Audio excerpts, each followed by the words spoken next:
What second-round rookie might have a fantasy-relevant slot role this season? Where should Dalvin Cook be going in redraft leagues? And is it good to be a Melvin Gordon believer in 2017? Plus, a man who won 7 FFPC leagues last year, Vince Staffilino, will join us to talk about his Dynasty rookie drafts, his belief in Kelvin Benjamin, and much more. We've got a great show for you. Dave Gerzak is here. I'm Eric Balkman. Stick around. Your high-stakes fantasy football hour starts now. Thinking of a master plan. Cause ain't nothing but sweat inside my hands. So I dig into my pocket, all my money spent. So I get deeper, but still coming up for lint. So I start my mission, leave my residence. Thinking how could I get some dead presidents? I need money. I used to be a stick-up kid, so I think of all the devious things I did. I used to roll up, this is a hole up. Ain't nothing funny, stop smiling. You still don't nothing move but the money. But now I learned that. Broadcast live and heard around the world. You are now listening to the most entertaining hour of radio on the planet. It's the High Stakes Fantasy Football Hour presented by MyFFPC.com with your hosts Eric Balkman and Dave Gerzak. The High Stakes Fantasy Football Hour is your home for football analysis from the best fantasy players in the world. And now, because no one else was available, here are Eric Balkman and Dave Gerzak. I don't like to dream about getting paid, so I dig into the books of the rhymes that I made. Thank you so much, Rob. Greetings and salutations, all you Balkaholics and Gerzakin addicts. Welcome to the latest episode of the High Stakes Fantasy Football Hour presented by MyFFPC.com on the Fantasy Sports Radio Network. I'm your slightly above average host, Eric Balkman, and my co-host is indeed the patron saint of fantasy football, the Dizzle, Dave Gerzak. Coming up on tonight's show, can Chad Williams offer you immediate production this season in Arizona? Is a stack of Marquise Lee and Alan Hearns advantageous? And Revelations and 500 number 10 FFPC Dynasty champ Vince Staffilino shares his thoughts on Willie Snead and how he cashed in 10, count them, 10 FFPC leagues last season. Shout out to the chat room right now. Feel free to post any questions you might have in there. If you want to connect with us on Twitter, you can do so at HSFF Hour, at Eric Balkman, or at David Gerzak. You can post on our Facebook page at facebook.com/HSFF Hour. If you want to give us a buzz, talk with us this evening, give us a call, 347-426-3682. That's 347-GAME-OVA. You can also email the show at our inbox, highstakesfantasyfootball@gmail.com. If you do have any questions for us this week, now is the time to get them in. Our producer and mutual friend, Rob, and our audio engineer, Bryce, working very diligently here in this May weekend to get to all of those questions for us in the fantasy feedback segment, in the final segment of the show. This is a exciting night for NBA fans, and turned less exciting as the Celtics failed to show up for a game as they are down by 44 tonight. I'm expecting a jam-packed chat room tonight with the focus on fantasy football.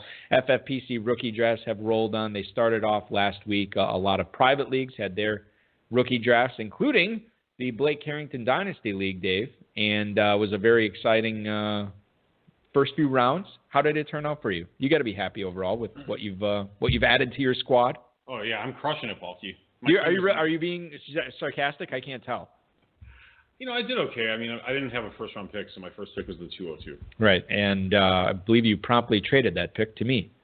That's right. I did. Actually, no, I didn't. I made the pick, and then we traded. And then you traded, yeah. Yeah. You had to screw me first. Yeah, well, that's how I do it. I took JuJu Smith-Schuster on Balky, knowing full well that he's been trying to pawn off Martellus Bennett on Ron Meyer. Right. Or anyone. I mean, I sent out other offers. I was closest at two-packer. Been unable to do it. Yep. So I was in front of him, took him, and then made a trade with Balky to let him package it up. Yeah, path of least resistance there to get some value out of that Pittsburgh. And we're going to talk about JuJu Smith-Schuster here coming up. But path of least resistance, not necessarily to get rid of Martellus Bennett. It was just to add JuJu Smith-Schuster and sort of protect myself there. I'm happy about it. It worked out. It was a good deal for you. It was a good deal for me.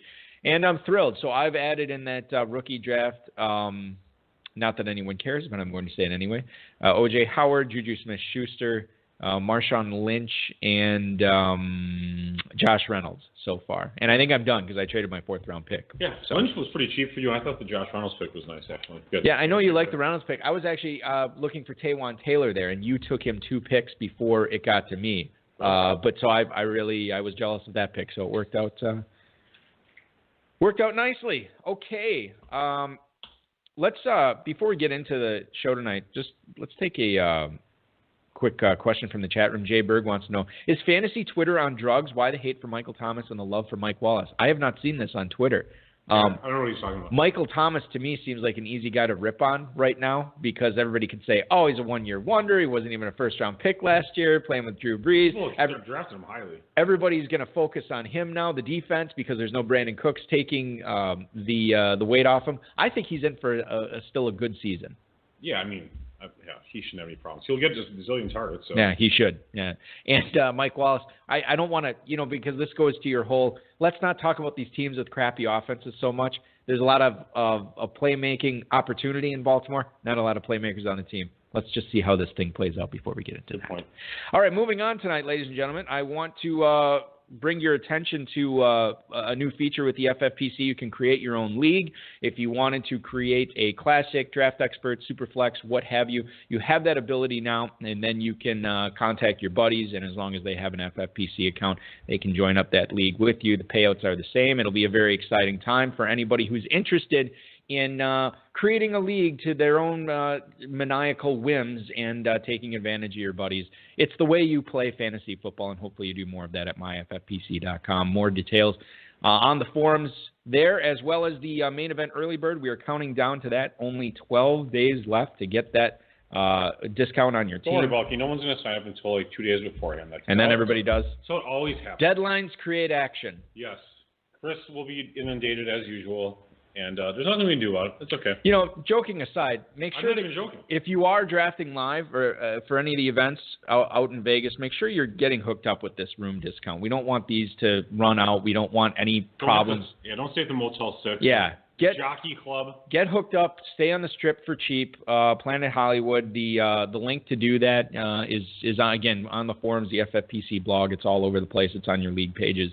Greg Sidoris is once again. Greg is great. Doing a fantastic job of taking care of all the FFPC players for that.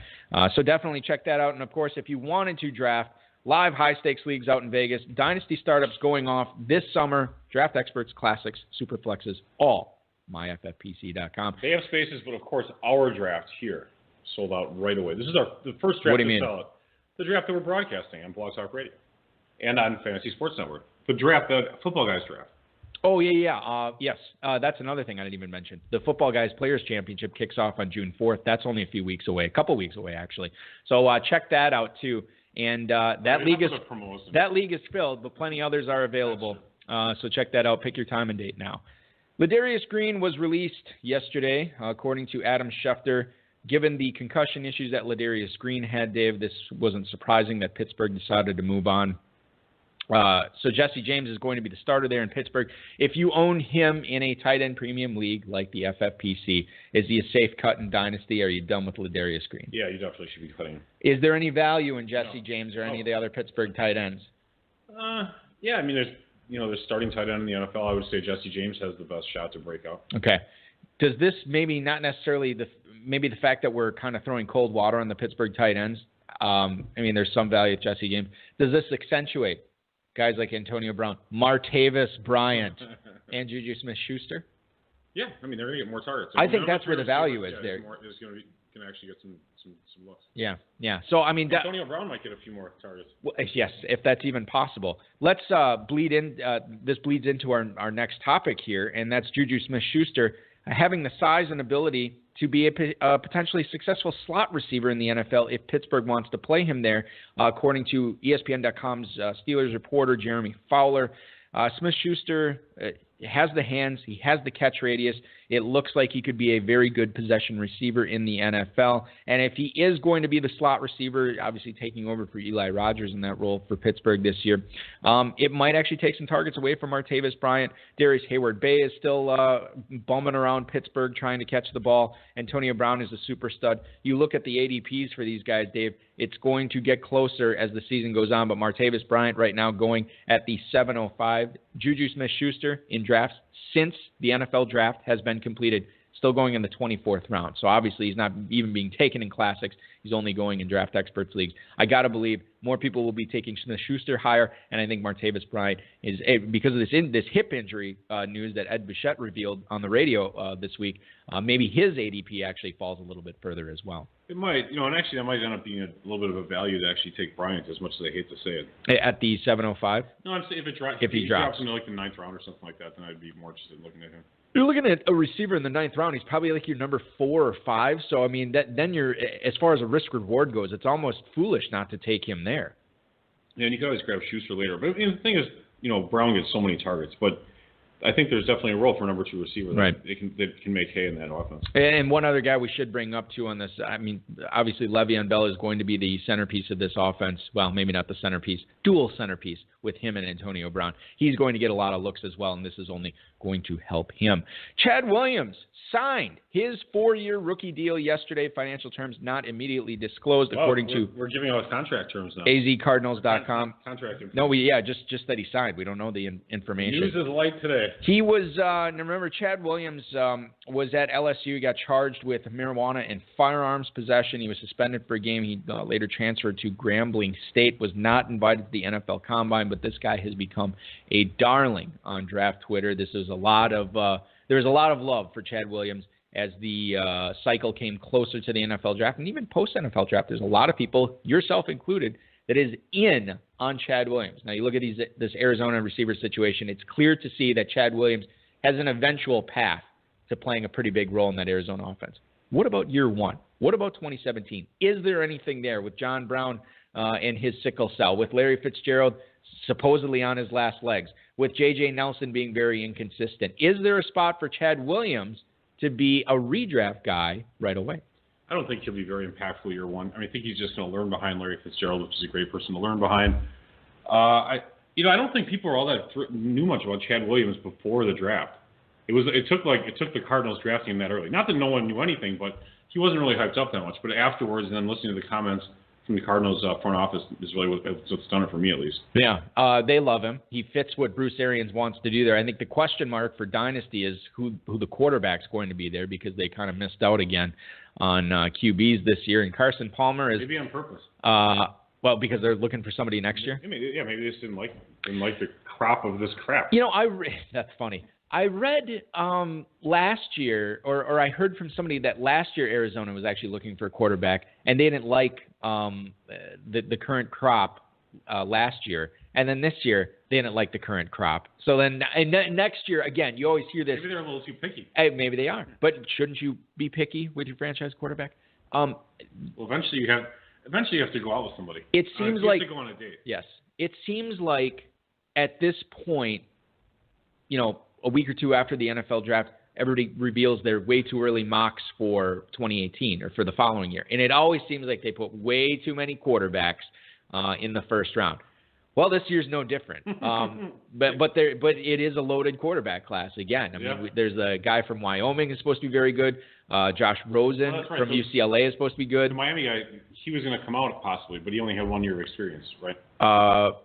Brad Kaya came out this past year. Maybe it must be. No, I think you're thinking of the Wyoming guy. That's why I just said Wyoming. I thought you said Miami. I did not. Okay. Well, I repeated what you said about Wyoming. Mark the tape. I swear you said Miami. Anyway. All right, go ahead. So anyway, and then there's another guy that, Lamar Jackson, the former Heisman Trophy winner, is another guy too that will be going fairly high in the NFL draft. So there is a lot of juicy talent there that we're looking at for 2018. So maybe Arizona finally finds their signal caller of the future there. Philly Voices, Jimmy Kempski sets the over-under for the newly signed LeGarrette Blount's rushing attempts at 170. Now, last year in New England, LeGarrette Blount had 299 carries, which did not include the playoffs. So 170, it's going to be quite the drop off the cliff. It's just over half of what he had last year. Doug Peterson has said since signing LeGarrette Blount that his offensive game plan will not change from what it was last year when the carries were split up among the Eagles' backs. Of course, you remember last year, Wendell Smallwood, Darren Sproles, Ryan Matthews. Matthews had 155 carries last year. Seemingly, that's what we think LeGarrette Blount, that's the role he is going to be playing in Philly this year. If the Eagles are able to play in closer games, maybe Blount gets as high as 200. Unlikely, Dave, that he is going to have another 1,100-yard, 18-touchdown season. But if you look at this, maybe 700-800 yards, maybe 7-8 touchdowns, seemingly doable, and just not a whole lot of pass catches there for Blount. Yeah, I mean, since he doesn't catch passes and he really makes a lot of sense. They're not going to use him like they did in New England. So if he's going to get this many carries, I really see no upside. I don't really see a reason even to look at drafting him. I mean, what are you going to do? What are you going to get, like, okay, 700 yards, let's say you get 8 touchdowns, so that's 70 points, 8 times 6, 48. So now you have what? What is that? I mean, it's ridiculous. It's just like, it's nothing. 118. 118. Yeah. Maybe, okay, maybe he gets 10 catches for 70 yards and 17 more points. So 135. And then you look at the other backs on Philadelphia, Sproles and Smallwood and Pumphrey. If these guys get hurt, I can't see that Blount fills any of those roles, steps in and maybe he becomes a pass catcher for those guys. Pumphrey would take the Sproles role. Yeah. Yeah, and vice versa. It just doesn't make a whole. There's not a whole lot of upside with LeGarrette Blount here. And I'll tell you this: if you already drafted and you already took Sproles or Smallwood or Pumphrey late, I think you're fine. I don't think that any of those guys' value has changed that much since the Blount signing. I mean, I guess if there was one player I would draft, it would probably be Sproles, just for the pass catching, and he's still going to get. He might actually end up being like a low RB2 just by the nature of his game. I mean, what was he last year? He was probably in that range, right? Yeah, I think he was in that range. I don't think he was quite a top 25 guy, but I could be wrong. The other thing you got to look at what Philly did in the offseason. They bring in Alshon Jeffrey and Torrey Smith, and you still have Jordan Matthews and Zach Ertz there. So there's a lot of vertical passing weapons there. Darren Sproles will be a big part of that game plan. Did you see it? What was it? Well, he was 23rd last year. 23rd. So we were right there. A low end RB2. Right in that range. Yeah, listen, exactly. You and I, right here. We got it down, baby. We are literally sharing one brain on this show. Ladies and gentlemen, we have to take a quick break. When we come back, 2016 FFPC Revelations champ and 500 Dynasty number 10 champion, along with 5 other leagues he won in the FFPC last year. Vince Staffilino is going to drop some science on us. You're listening to the High Stakes Fantasy Football Hour with Eric Balkman and Dave Gerzak right here on the Fantasy Sports Radio Network. Hopefully your rookie draft went well this past couple of weeks. It went pretty good for myself, Eric Balkman, and my co-host Dave Gerzak here on the High Stakes Fantasy Football Hour. We're going to find out how our guest, how his rookie draft went as we quiz him about that and much more. I want to bring him in right now. He is a 21-year veteran of fantasy football and a loyal FFPC competitor since 2010. He had his best season in the FFPC last year by cashing in 10 leagues. His success was highlighted by winning championships in 7 of those 10 leagues, most notably by taking the crown in the FFPC Dynasty 500 number 10 and the 150 Classic Revelations League. Please welcome into the show, Mr. Vince Staffilino. Welcome in, man.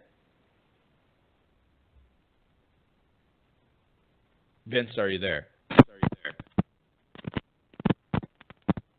Sort of hear him. Wait, I sort of hear him too. I know there's somebody there. Is it Vince Staffilino? Hey, guys. Oh, beautiful. They're coming through clear as day. Listen, I was a little nervous that you were, maybe a Boston Celtics fan and just taking your frustrations out on your phone tonight. But we're so glad that you've joined us tonight, Vince. This is quite a treat for us. Listen, tell the listeners what you're doing when you're not playing fantasy football for a living. First of all, sorry for the audio problems there to start out. And I'm actually a Cavaliers fan, so I'm pretty excited. But when I'm not playing fantasy football, I'm a sales manager for an automation company. We supply automation products and engineered solutions for pretty much any industry, anything that keeps a manufacturing plant running, basically. And I manage 9 people, 7 salespeople, and 2 engineers. So I'm looking to hopefully increase my staff to 10, so it'll feel like I'm managing an FFPC lineup at work. But right now I've got 9 good guys working for me, and it's going pretty well. So your job is pretty much to get rid of as many jobs as possible for the companies that you're going to, right? Absolutely. Cost savings are a big deal for us. Mr. Staffilino, we need to cut 1,000 jobs. What can you automate for us? Done. All right. Vince, I'm going to ask you a real fancy question this time. So you cashed in 10 FFPC leagues last year. You won 7. Yeah. That's incredible. Maybe you had your guys stayed a little bit healthier than normal. But did you do anything differently last year than you would have in maybe previous years? In my DE leagues, draft experts, I focused on running backs very early, went running back heavy, and the common variable in the ones that I won was having Ted Ginn. And I know that doesn't sound like a big deal, but I think for the DE format, he's perfect.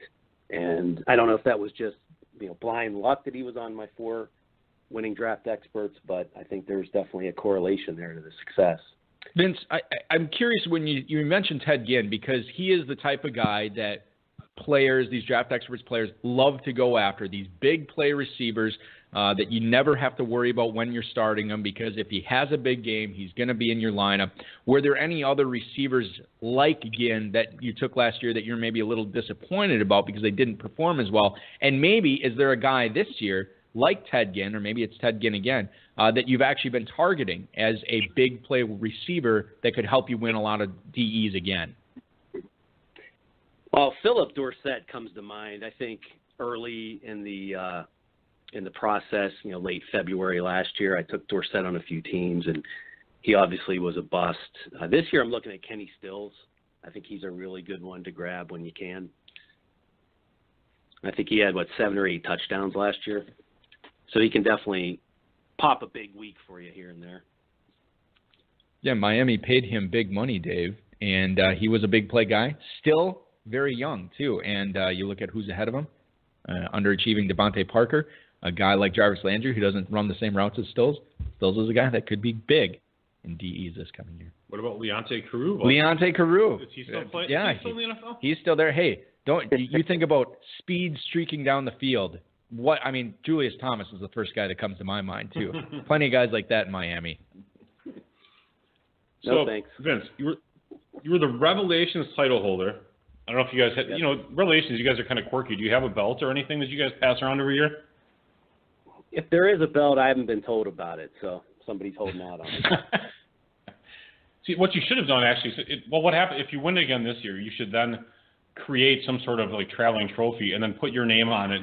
Get your name on it, and then maybe put the other winners from beforehand, and then you can just have bragging rights for all these years. So who's going to be in charge of that? Well, whoever is the winner. No, I'll tell you this. It's kind of like the Stanley Cup. Listen, if there's one guy you do not want to put in charge of this in Revelation, it's Zebcap. Do not let Zebcap create the trophy. You don't want to know what he's going to do with that thing and where he's going to put it. Or where it came from. All right, so let's talk about your drafting Revelations. You're the champ. You drafted Dalvin Cook at the 401. Were you targeting him there, or was it just more like a bust running back available case? Well, there were 14 running backs gone, and I really didn't like anybody sitting there. And I was thinking about Alshon Jeffrey, but then I'm like, no, I want some of that rookie running back action. He wasn't my favorite, obviously, but I think he has a chance to break out. And then I kind of targeted some other backs later that could cover me. I think I got Derrick Henry, 7th or 8th round. And then I got the Woodhead-Dixon combination, I think that's pretty safe too. And then I got Joe Williams later, which is another breakout candidate, obviously. And then Sproles as a nice safety net player. So I think I got a lot of options there to complement my nice receiving group and Delanie Walker. Dave, did you say that you have? I feel like this is what your theme on the show regarding Delanie Walker is. I've never liked him. I've never drafted him, but I can't poke too many holes in his game. I've never. You're right. I've never really liked him all that much. I've never drafted him, and he always does pretty well, and that's fine. I just feel I'm okay with not owning Delanie Walker and him continuing to do well. Because he's getting a little bit older, so every year it's just like, maybe he's not going to do it this year. Football guys always rank him high, and I'm always like, screw that. if someone else drafts him and they do well with him, that's fine. I'm okay with not quite getting that player. Vince Staffilino is our guest tonight, the FFPC Revelations champion, FFPC 500 number 10 Dynasty champ. I want to get back into the Dynasty aspect of fantasy football here, Vince. You're wearing the crown of the number 10 500 league. Congrats to you on that. How has the rookie draft for you not only been going in that league, but the rest of your Dynasty rookie drafts as well? And do you see yourself, or have you seen yourself acquiring some of the same rookies in multiple leagues?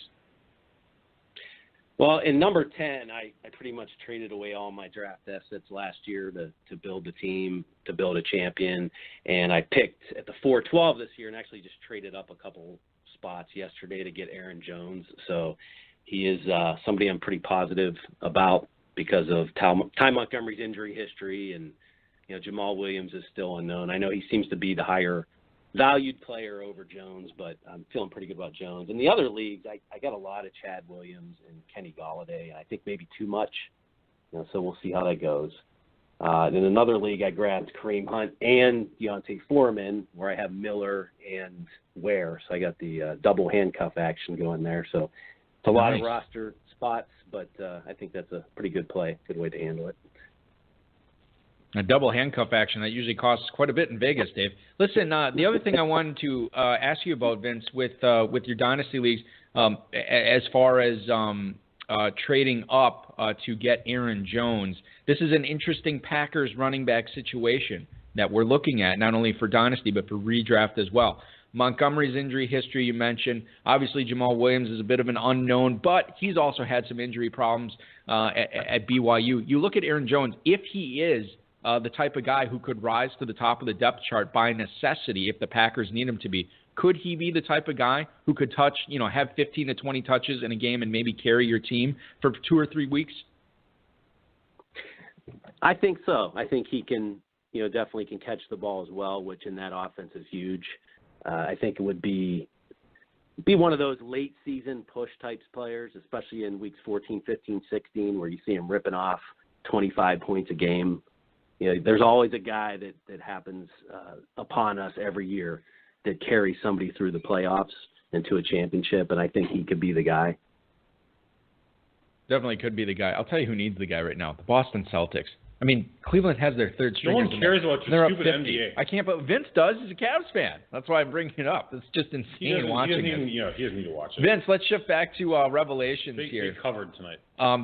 Speaking of teams I'm a fan of, Florida State, Kelvin Benjamin was your third receiver that you chose at the end of the 5th round. Why are you not concerned, or necessarily that concerned, about his underwhelming 2016 and his reported overwhelming weight? I don't think the weight is an issue at this time of the year. It's really early. It's only May. He's got time to get into shape. And I think that one thing he has going for him that the scale has nothing to do with, and that's his height. And I think Cam, traditionally throws a high ball. And Cam, I think, is just going to continue to be the same player. He's going to look for Olsen to get out of trouble, and he's going to throw those high passes that only Kelvin can catch. And I think you got McCaffrey and Samuel there as well, but I just don't see the dynamics changing too much in their offense. And the red zone targets are huge with him.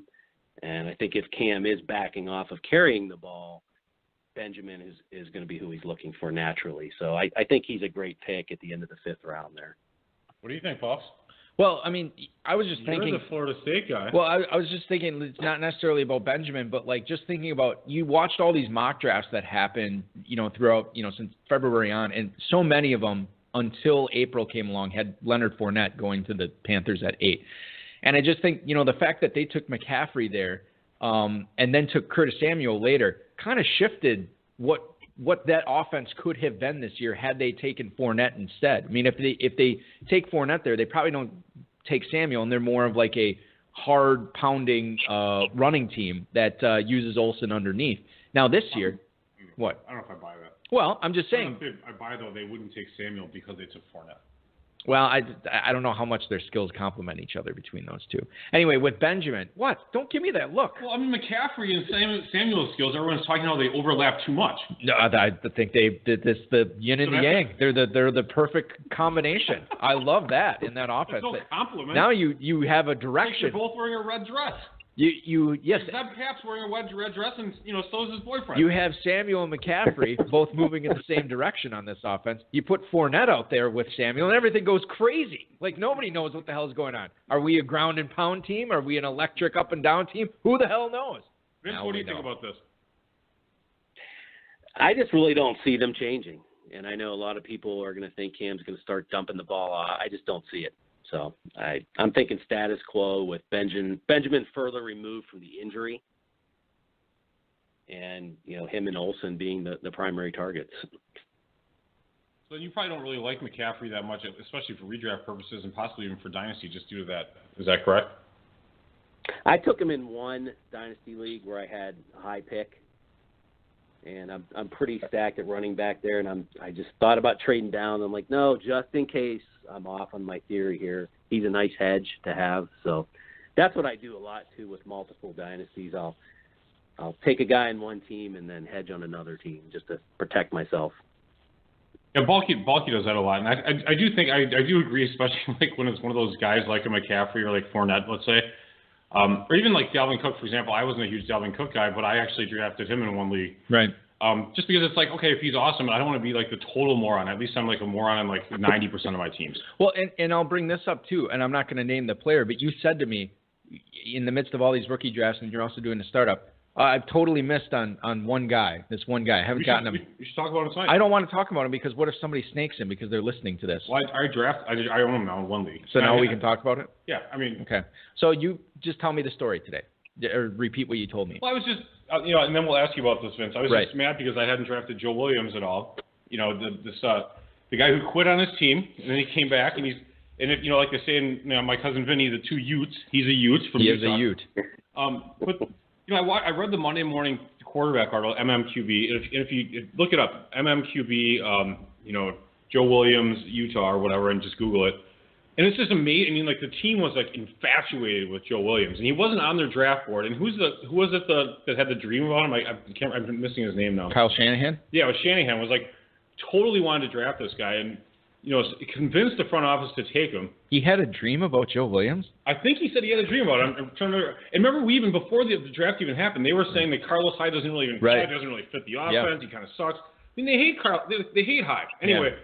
Vince, what do you think about Joe Williams? If you don't like him, I'm not going to be mad at you or anything, so just go ahead and tell me. I really have no idea about Joe Williams. I hear the hype, and I've taken him somewhere, but I know for sure that I would never draft Hyde. In a DE, that's fine, but never in a regular format. And I think Kyle Juszczyk might lead that backfield in points. You never know. So he's going to have a big role. Actually, to bring up another player, Matt Breida, Breida, free agent. Supposedly he was doing really well in minicamps, and this is how advanced FFPC is. I'm going to do a non-humble brag. All right. This is our players.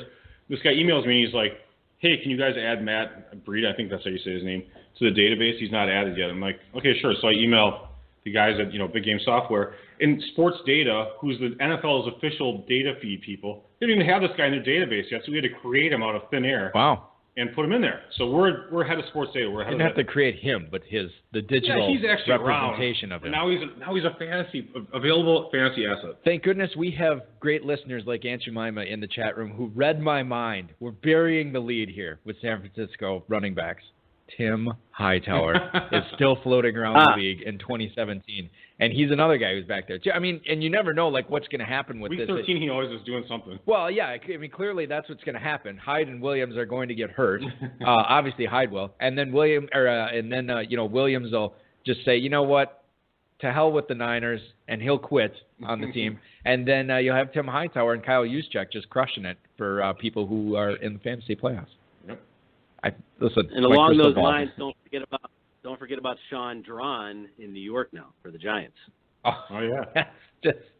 Listen, so this is like the coaching tree. We always talk about how the death of running backs and how once you hit 30 you're worthless and once all this tread is on the tire. Clearly there's guys who have been underwhelming options their entire careers in the NFL that have carved out a niche role that they can essentially play the running back position until they're 50. Yeah, Hightower's the president of that club. Just keep getting a minimum deal contract to keep playing. Yeah, that's right. All right, Vince. One more Revelations question before our break. Sorry to interrupt you. One more Revelations question before the break. You had an interesting stack selection. You took Marquise Lee in the 17th, and then Mr. 5 years, $40 million, Alan Hearns in the 20th. Will one of these guys emerge as Jacksonville's number 2? I know Lee actually did emerge as Jacksonville's number 2 last year. Or what do you think is going to happen with it? Do you think Hearns might take that back over? I've always loved Hearns. I just think he's a tough player. He seems to be pretty passionate about his game. I know he's had some injuries. And I think that offense is going to be improved with, obviously, Fournette and the new regime. I don't think they can go anywhere but up. So I think late in the draft like that, I'm like, okay, I'll just get a nice piece of that offense. And it's an either-or thing. I can watch, and I'm hoping it's Hearns. I'm rooting for Hearns, but I'll have Lee. And by the time it all sorts itself out, one of them could be good drop fodder for a bye week, or maybe both of them. We'll see. But I think it was just a sensible thing to do at that point in the draft with what I think that offense could end up doing. Yeah, the great thing about that is if one of them does emerge or if one of them gets hurt from now until then, you will have that opportunity to cut one of those players, a player you only invested either a 17th round pick or a 20th round pick to pick up a hot free agent when the first waiver wire run comes. So smart thinking by you, Vince Staffilino. You are a fantastic guest so far. We are going to pick your brain on Two Packers Revelations analysis of your team when we come back from break. Always great stuff from Two Packer. You don't want to miss it. Eric Balkman, Dave Gerzak, HSFF Hour on the Fantasy Sports Radio Network. Back in a minute. Welcome back to the High Stakes Fantasy Football Hour. I am Eric Balkman. He is the Dizzle Dave Gerzak, and we are joined by Vince Staffilino, a man who won 7 FFPC leagues last year, the 500 Dynasty number 10 and the 150 Classic Revelations among them. Very lucky to pick his brain as far as redraft and Dynasty goes tonight. And Vince, obviously you've been participating in Revelations for years. You had the title that you've carried this all off season. You are protecting the belt this year, as the kids say. And Two Packer, one of the competitors, usually one of the competitors in the Revelations League, always has his world-famous write-up that he posts on the FFPC message boards. And he actually broke down your team, and I wanted to read his analysis here and get your opinion on it. Vince, your team was named Iced Coffee, which the listeners need to know for this analysis. But here it is, and I quote from Two Packer. Great.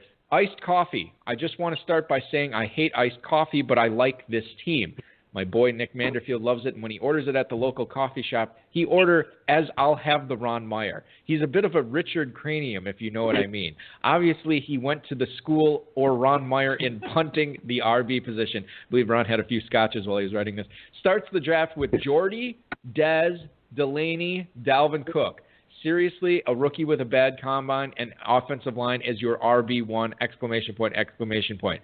After then mental lapse, he gets back on track with Benjamin, Crabtree, Woodhead, quote-unquote comeback player of the year, Derrick Henry, who I love in Dynasty. Plus, to throw some salt on the woods of this league, he picks up the Ravens' darling Dixon and Mr. Throw for 5,000 yards, Cousins. Definitely a top 3 contender to win it all, but due to the team name, I hope he comes up short. That is Two Packers analysis of Vince's team. Vince, do you think this analysis is spot on? Do you think you're a top 3 team in this league? I definitely do, and I appreciate that he sees that. I don't like that he's slamming iced coffee, though. I mean, it gets you going and keeps you cool. How can you not love that? But actually, I agree with him. Maybe Cook was too early, but I kind of talked about that earlier in the interview here that I wanted a piece of the rookie running back action, and I got it, and we'll see what happens. But I think I'm well covered, and the review's fair, definitely fair. I'll take top 3 to start the season. Yeah, who wouldn't? So speaking of iced coffee, are you aware that Starbucks is now offering coffee ice cubes for only 80 cents more, Vince? I did not know that. That news broke yesterday. We break regular news too here. I would say almost exclusively regular news and not really any fantasy news. Do you think 80 cents is too much, or is that okay? I'm going tomorrow to try that. I hope they have it here in Ohio. That's awesome. I would too, because. What if they don't have it yet? Well, I mean, where's the ice cubes? Who knows how that's going to work? But eventually, it's going to come to a Starbucks near you. That is great though, because when you think about that, you drink. Do you drink iced coffee, Dave? I do, but I drink it at home. I don't go out to. Oh, okay. Well, anyway, that's not hoity-toity to drink coffee at home. It's the opposite. That's fine. So anyway, granted, I don't drink iced coffee a whole lot, but when I do. One of the most depressed, because I drink iced coffee a lot faster than hot coffee. And when you drink the iced coffee, there's always a ton of ice in the bottom. Like, what do you do with the ice? It's just, I know you love to chomp on it. What does Vince do? Vince, what do you do? Yeah, what do you do with the ice? Do you pitch it? What do you do?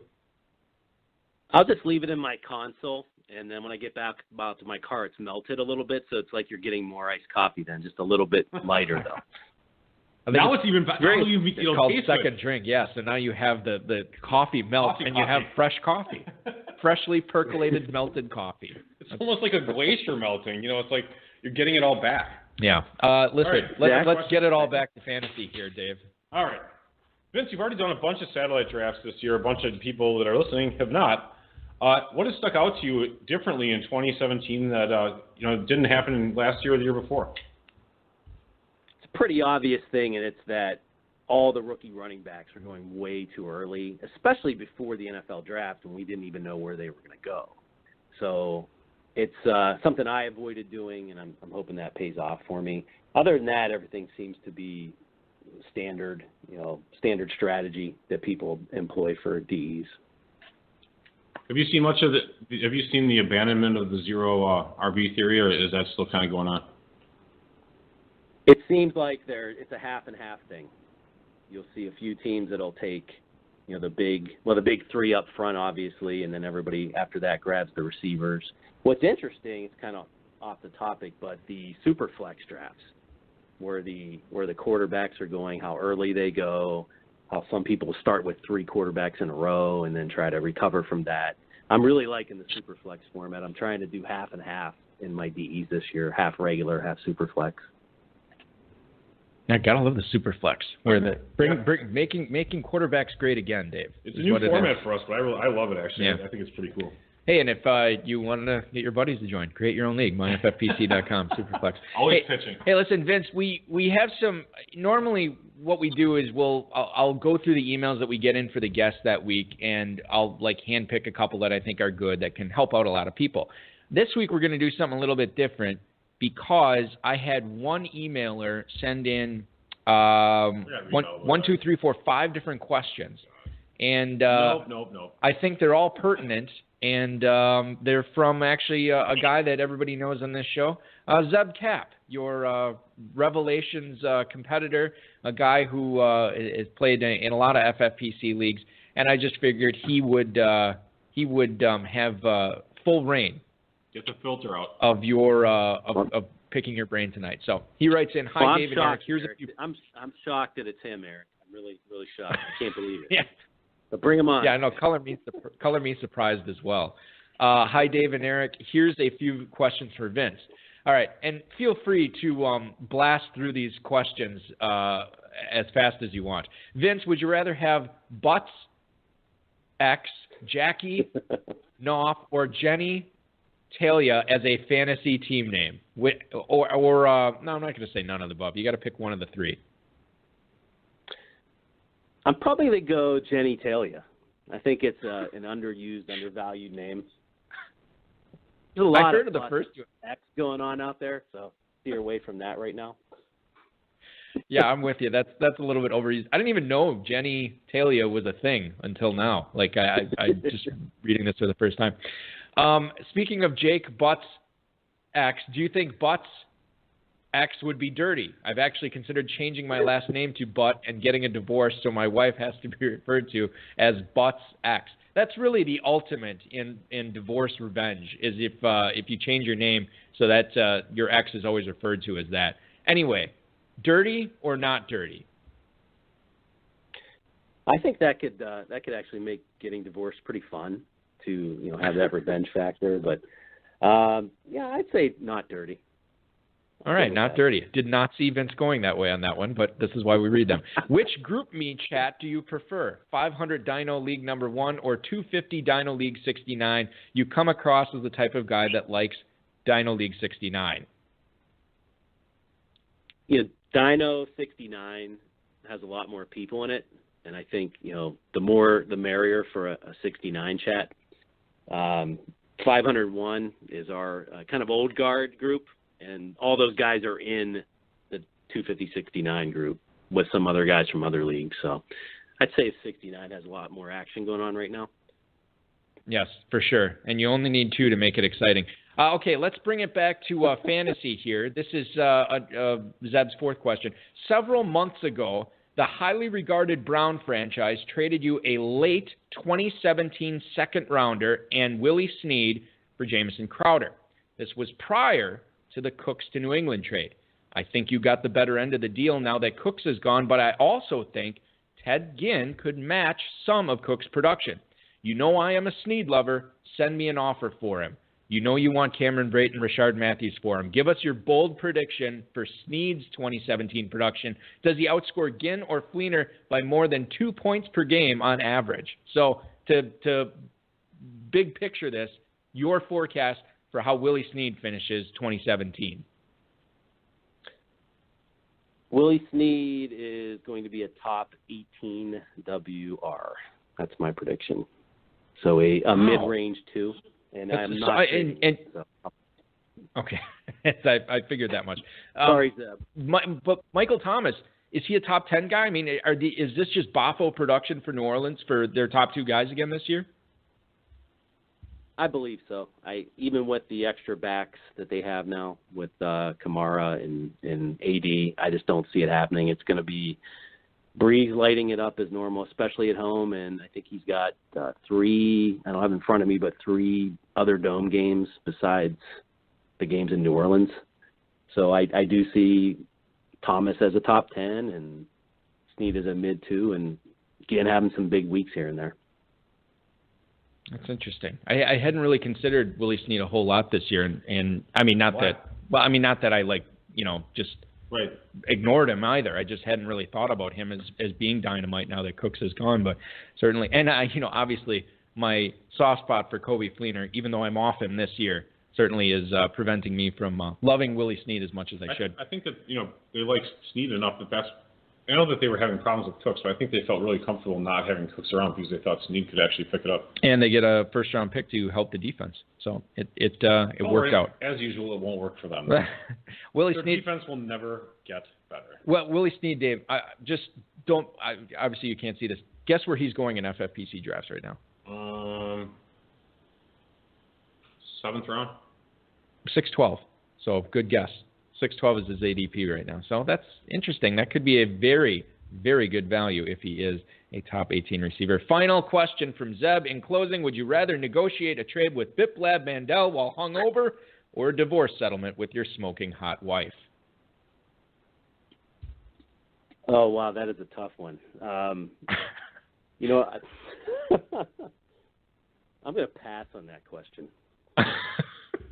Just not only looking out for the well-being of his marriage, looking out for the well-being of a potential trade partner in Biplab Mandel. You don't want to make Biplab. Right. Yeah, right. you don't. I'm hitting that one right down the fairway. Laying up easy. Oh, there you go. Zeb finishes, got a card game, so I won't be able to listen. We'll enjoy this tomorrow, Zeb. So thank you for the email, Zeb, and all the questions. Dave, I believe we have one last question for Vince. All right, Vince, our final one. So we need So this is just redraft we're doing this time, right, boss? That is correct. All right, we're looking for an early round bust this year in FFPC redraft and a late round sleeper that you're going to have to spoil and give to us. And somebody you're going to want to try and nab in as many drafts as you can. Well, my bust is somebody who is extremely talented, but I think as the years go on, very unreliable, and that's Julio Jones. Just the injuries scare me, and I think that he's always going to miss time.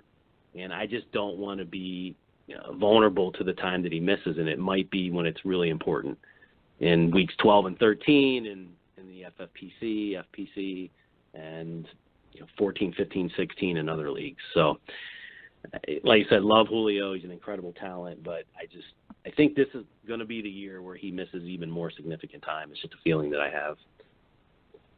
Mr. Soft. And as far as I'm going to have to go with Ginn. I know I've mentioned him throughout the show. I'm a Buckeye.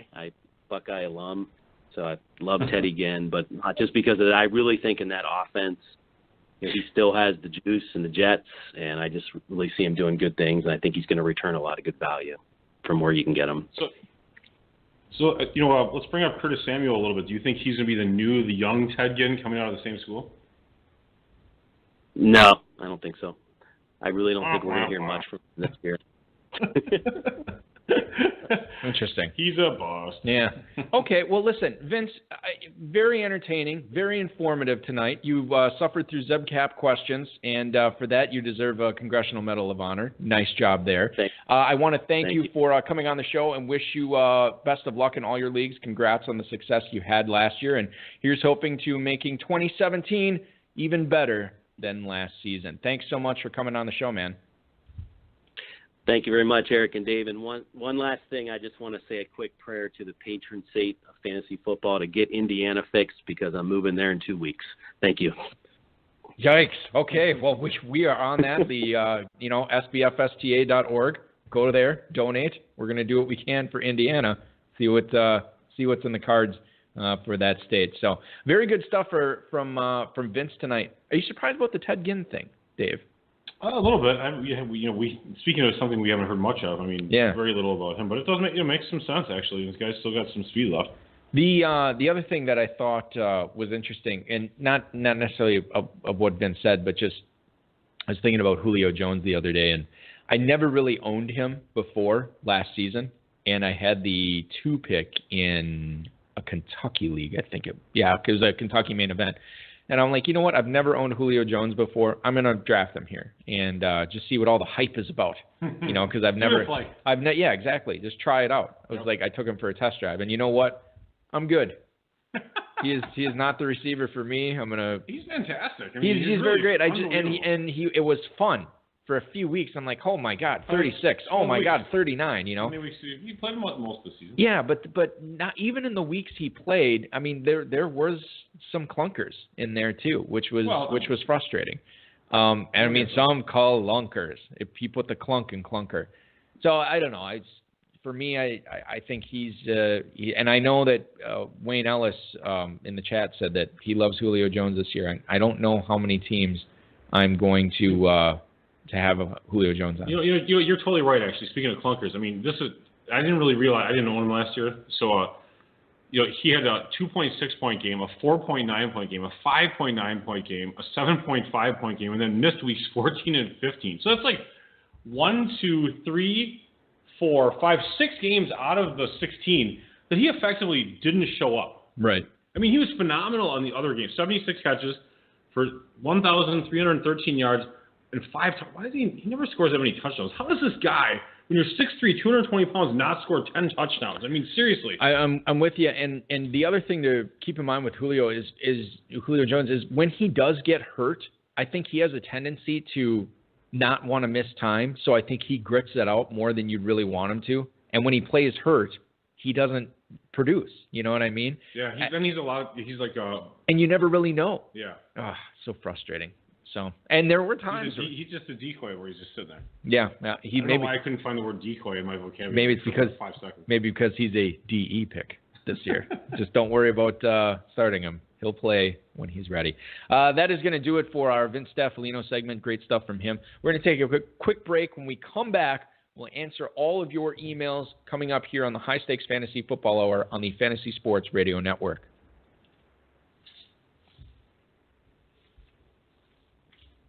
The HSFF Hour rolls on here on the Fantasy Sports Radio Network. I am Eric Balkman. He is Dave Gerzak, the Dizzle, and we are answering your questions now. If you've got Got a question for Eric Dave or tonight's guest? Send them a tweet at HSFF Hour on Twitter. Email the show at highstakesfantasyfootball@gmail.com. Post it in the chat room during the broadcast. Hashtag your tweet with HSFF or just smack Eric in the head. That's highstakesfantasyfootball@gmail.com or at HSFF Hour on Twitter.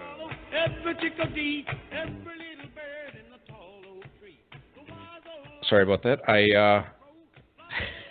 Just checking an email. I got it from trying to book a guest for next week. I just got confirmation that guest will not be able to make it. But unfortunate. Well, when you hear who it is, you'll be like, oh, damn it, that would have been awesome.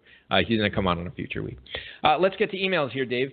First one, Dear Dave and Balky, I've done a bunch of FFPC sats so far, and the top three seem to be Johnson, Bell, and Elliott, but the 104 is usually different in every draft. Who do you prefer there?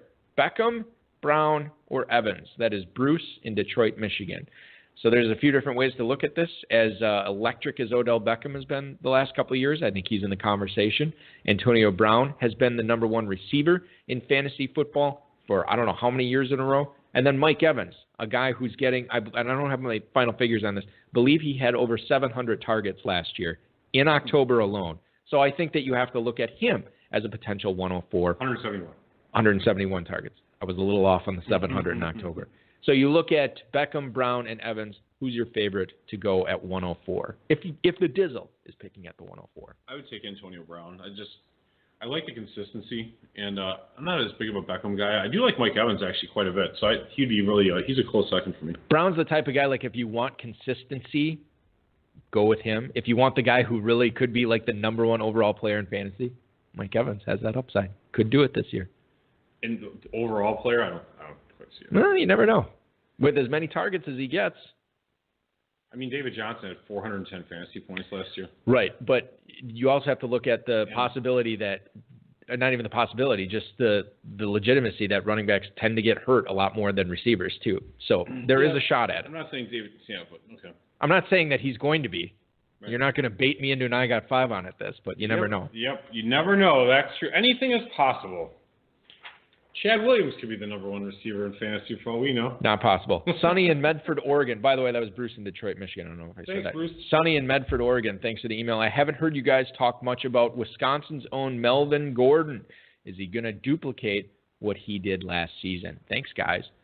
You look at the Chargers. They've had a lot of changes go on with that franchise since the season ended. They moved cities up north to Los Angeles. And they added Mike Williams.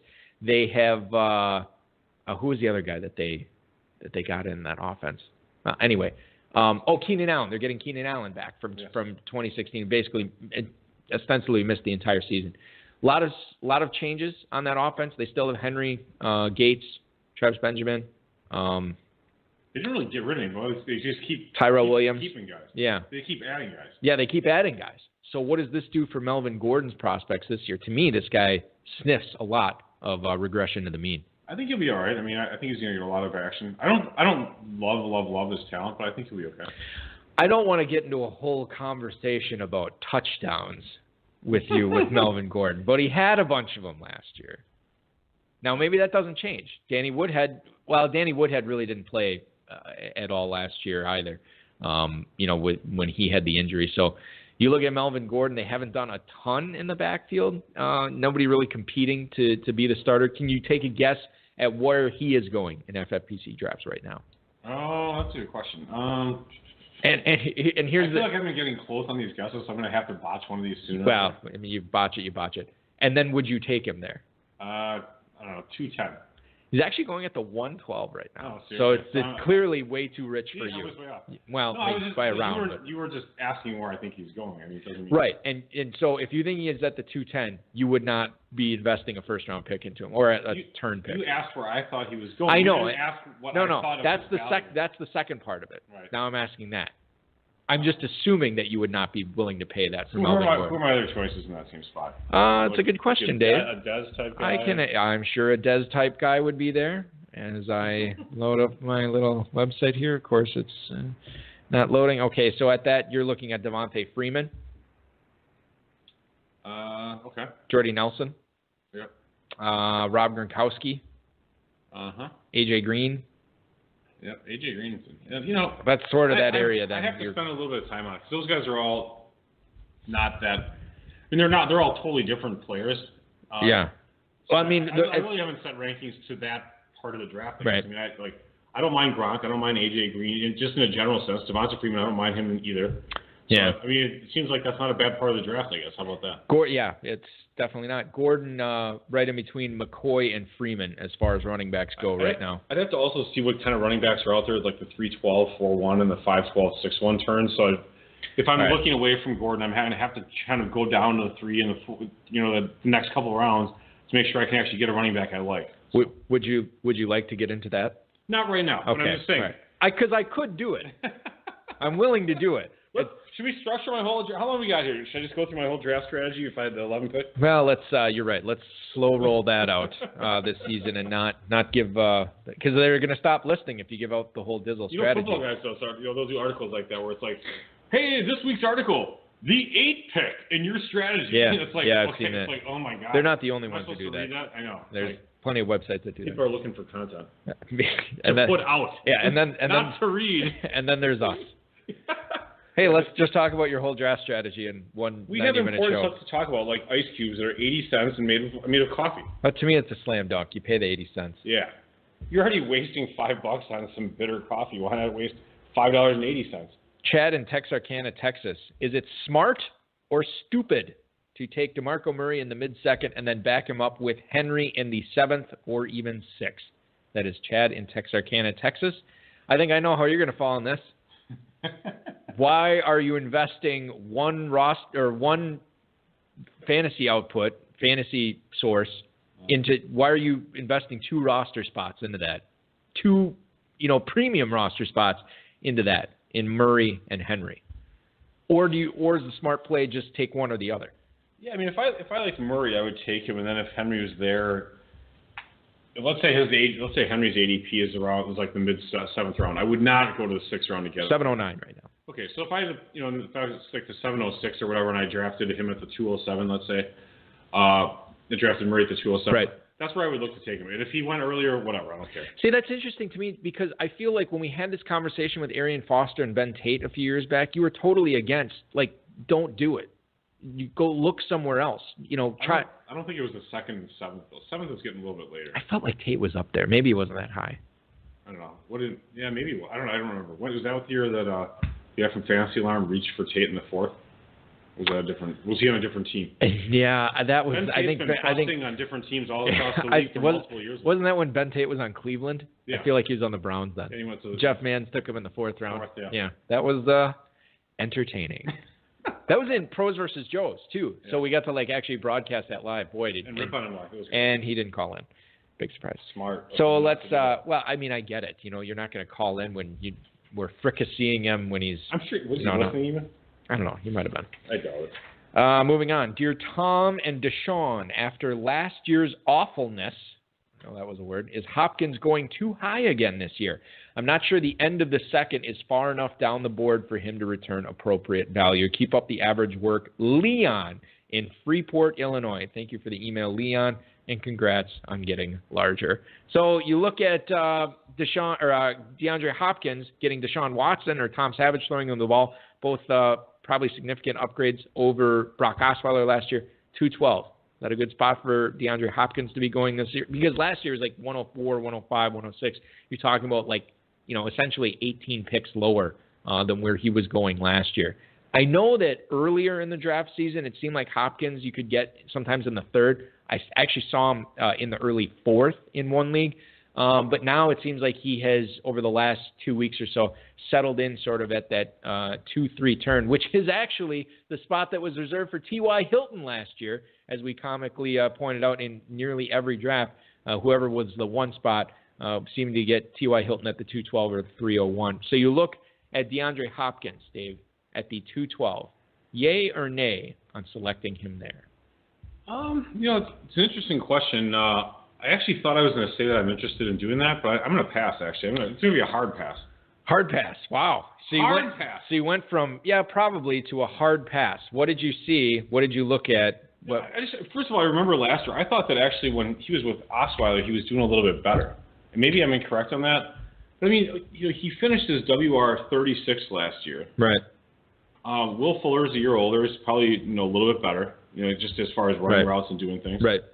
I don't know. I mean, was there any secret injury or anything like that? Not that I'm aware of. I didn't hear anything. I mean, dude, a 212, that's a 24th overall pick. So that's like, you have to be like WR number 12 or 13 or something like that to return value. And if you're getting value, then you should probably want him to be like wide receiver 6, 7, or 8. That's a pretty long journey up for him to get there. I don't think so. I think I'm off it.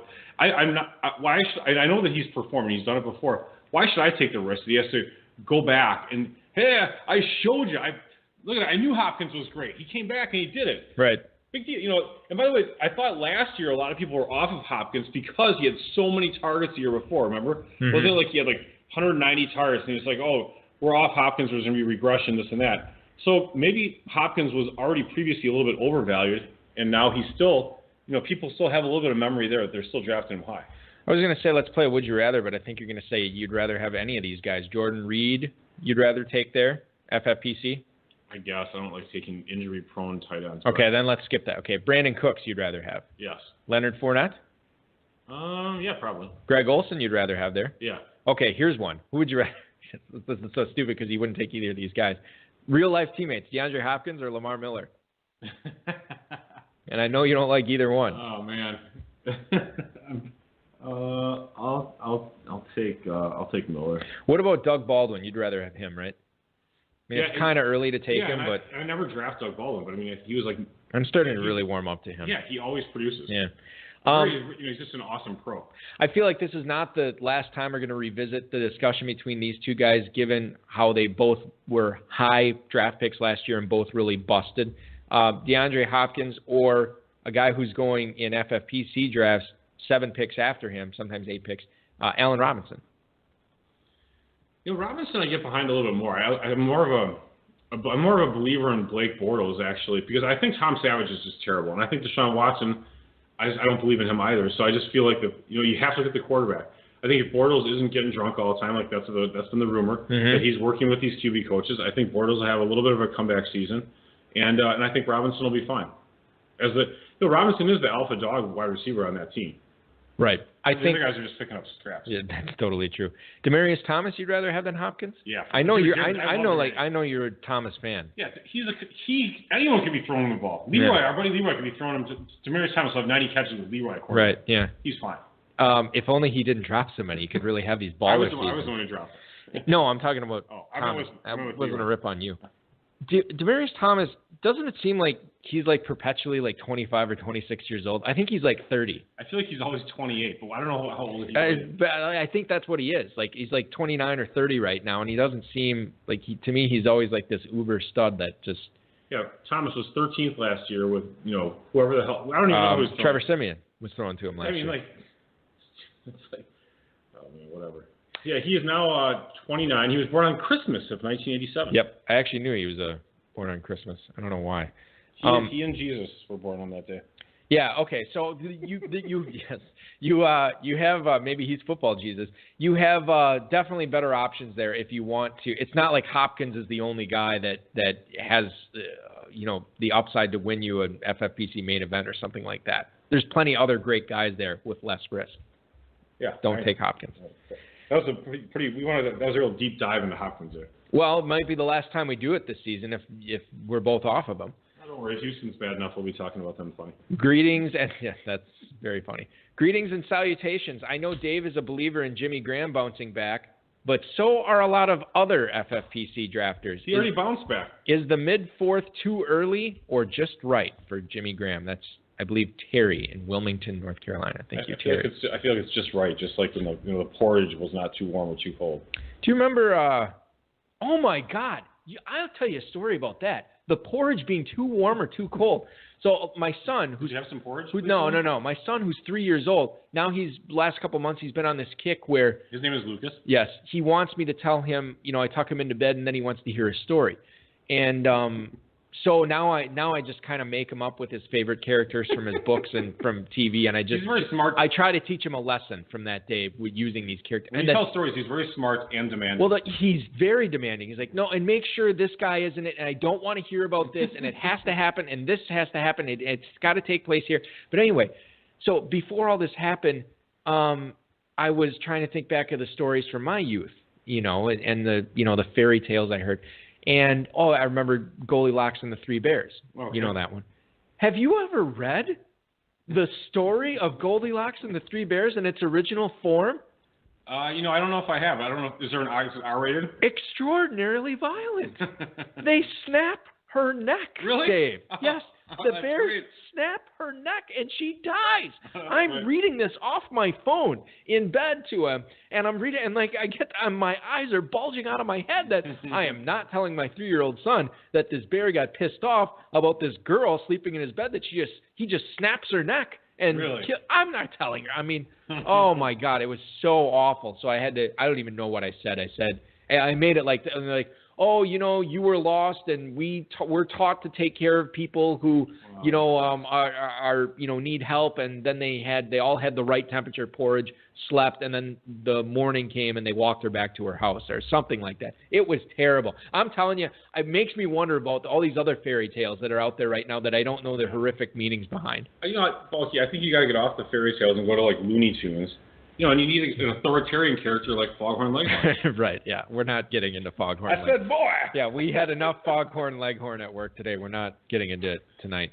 Okay, so Jimmy Graham, you say mid-fourth is just right. Sure. Do you remember how bad the tight ends were last year? Last year was the tight ends gone crazy bad. It was sort of like how the bar could not be any lower unless you're talking about what it took to be a top 12 running back last year, because that was also equally pretty bad.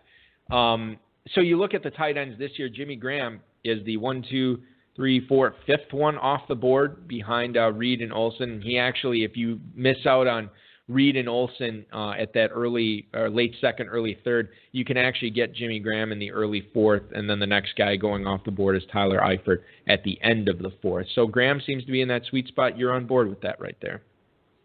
Yeah, I am actually. Graham had a few stinkers though. It's kind of annoying. But I feel like every tight end did last year. That's true. I mean, everyone except for Gronk. Whenever he would, Gronk's the only guy. I know he didn't. What about Kelsey? Did Kelsey have some bad ones? He had a few, but not many. I mean, I think his worst game, he had a 5. But I know Greg Olsen had a few too. Yeah, I mean, when Gronk's healthy, I mean, he's the only guy who's always he almost never puts up a 2 for 20 type game. You like Russell Wilson this year? Sure. Okay. So here's what we've said on the show so far in the last 5 minutes. We like Russell Wilson, because I do too. Mm-hmm. Jimmy Graham we like. Doug Baldwin we like. The natural next guy we're going to bring up that I obviously like. CJ Prosise. Eddie Lacy. Oh. Talking about the fat one? Yeah. Okay. He's not fat anymore, Balky. He's down. What is he? 253. You know what? That's still fat. He hit his first weight qualifier for his contract. 253. The Seahawks want him to play in the mid-240s. He doesn't have that much to go. Yeah, he could actually, get diarrhea and actually be right there. Right. Yeah. Exactly. Have a bunch of tacos. You're good. Yeah. Skip water for 12 hours. Boom. Done. UFC. Yeah. So they do it. Final email we're going to get to tonight. Craig in Dayton, Ohio. What do you guys think of taking Martellus Bennett in the 5th round this year? Is he a top 10 tight end in 2017 TIA? Thank you for the email. We like the Packers offense, but there's a lot of guys on the Packers offense we like. Maybe one less because I know you don't like Randall Cobb. Martellus Bennett, is he a top 10 tight end this year? No, the Packers tight end is never a top 10 tight end and never will be. They don't throw enough targets to the Packers tight end.